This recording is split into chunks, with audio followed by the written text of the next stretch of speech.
오늘 하루도 말씀으로 시작해요. 데일리 큐티 나눔 데큐나.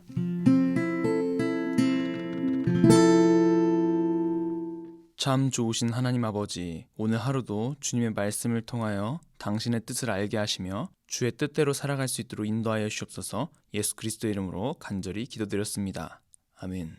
만일 누구든지 저주하는 소리를 듣고서도 증인이 되어 그가 본 것이나 알고 있는 것을 알리지 아니하면 그는 자기의 죄를 져야 할 것이요 그 허물이 그에게로 돌아갈 것이며, 만일 누구든지 부정한 것들 곧 들짐승의 사체나 부정한 가죽의 사체나 부정한 곤충의 사체를 만졌으면 부지중이라고 할지라도 그 몸이 더러워져서 허물이 있을 것이요, 만일 부지 중에 어떤 사람의 부정에 닿았는데 그 사람의 부정이 어떠한 부정이든지 그것을 깨달았을 때에는 허물이 있을 것이요, 만일 누구든지 입술로 맹세하여 악한 일이든지 선한 일이든지 하리라고 함부로 말하면 그 사람이 함부로 말하여 맹세한 것이 무엇이든지 그가 깨닫지 못하다가 그것을 깨닫게 되었을 때에는 그 중 하나에 그에게 허물이 있을 것이니, 이 중 하나에 허물이 있을 때에는 아무 일에 잘못하였노라 자복하고 그 잘못으로 말미암아 여호와께 속죄제를 드리되 양떼의 암컷 어린 양이나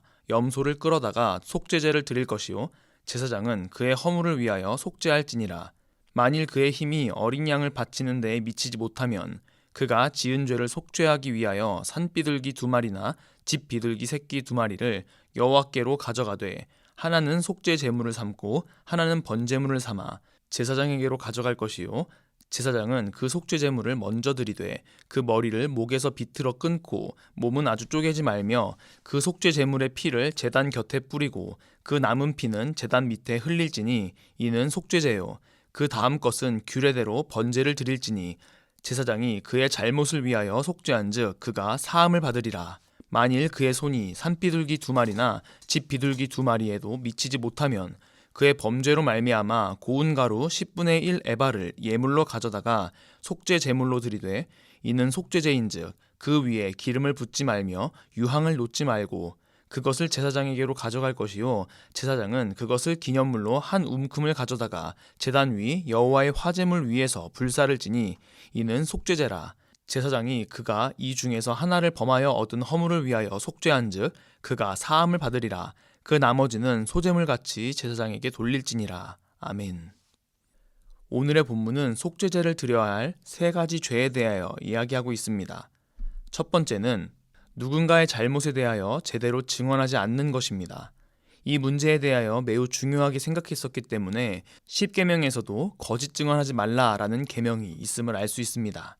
그리고 어떤 사람의 잘못에 대해서 보고나 알고 있는 것에 대해 알리지 않는 행위는 결국 어떤 사람의 죄에서 끝나는 것이 아니라 증인에게 허물이 됨을 알 수 있습니다. 두 번째 죄는 부정에 닿았을 때입니다. 부정한 것들은 2절에 잘 나와 있죠. 문제는 부지중이라고 할지라도 허물이 있다는 사실입니다. 그만큼 하나님께서는 거룩함의 중요성을 말씀하시는 것이죠. 세 번째는 지키지 못할 경솔한 서원에 대해서 말합니다. 악한 일이든지 선한 일이든지 라고 말하는 것은 아마도 포괄적인 표현으로 어떤 것이든지 라는 의미일 것입니다. 문제는 무심코 뱉은 말이라도 매우 중요하다는 것입니다. 이런 약속이라도 지키지 못한다면 죄가 된다는 것이죠. 특히 맹세라는 단어는 하나님과 연관되어 있는 것이기 때문에 더 큰 문제가 되는 것입니다. 위에 나열한 것 중 하나라도 속할 때는 5절에서 말하듯 자복해야 했습니다.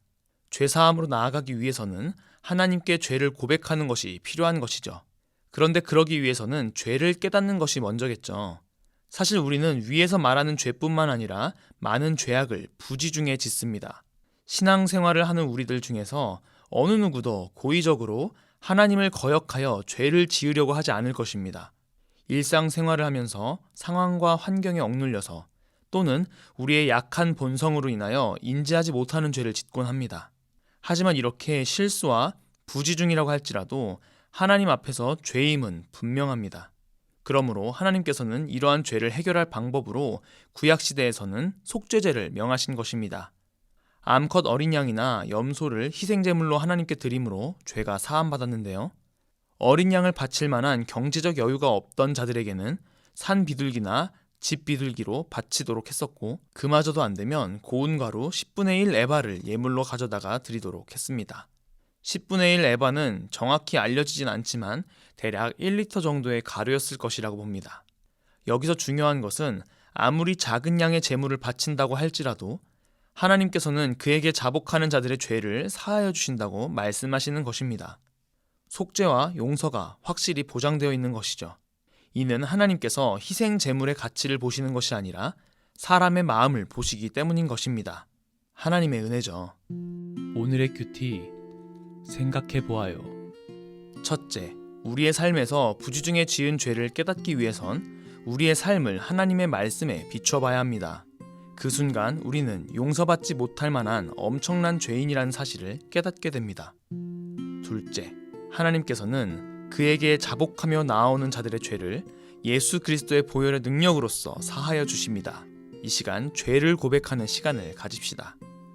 오늘 하루 부지중에 실수로 지은 죄들을 깨닫고 어떻게든 우리를 거룩하게 하시길 원하시며 함께 하시길 원하시는 하나님께 나아가 겸손하게 엎드려지는 우리 모두가 되기를 소망합니다. 기도하겠습니다. 참 좋으신 하나님, 우리를 붙들어 주셔서 당신의 말씀을 통하여 우리의 죄성을 깨닫게 해주심에 감사합니다. 죄를 자복하는 마음을 허락하시고 하나님께 나아가 거룩하게 변화되어가는 우리 모두가 될 수 있도록 인도하여 주시옵소서. 감사합니다. 예수 그리스도의 이름으로 간절히 기도드렸습니다. 아멘.